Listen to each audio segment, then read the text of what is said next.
I'm actually going to talk about New Year's for once instead of talking about thinking about New Year's or whatever. I'm a crappy guitarist with a good guitar. Oh, is that what it is? Then you've had a good guitar for many years, for good bands for many years, so that must be what it is. So anyway, telling a story. So it was New Year's Eve, and we were standing on 42nd Street in the Avenue of the Americas, and we were just a few blocks away, but we had just the right view of Times Square.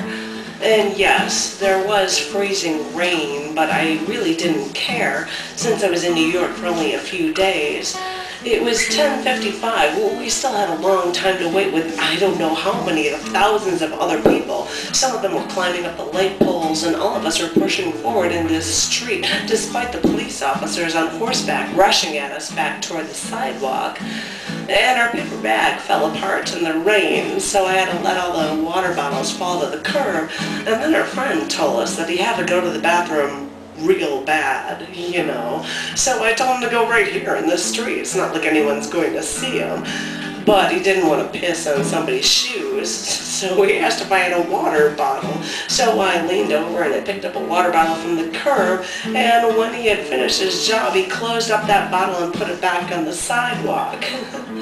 God, and you too, getting on the train an hour later after the ball dropped, more rain and a bottle of champagne later, saying that you had to go to the bathroom real bad too. So I pulled out an empty beer bottle from my coat pocket, and you covered the train window with your coat, and I blocked your view from the aisle while you took care of the matter at hand.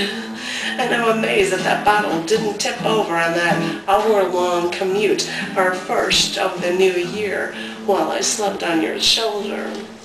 And I'm amazed that I ended one year and began another, helping men I know in public places piss into bottles.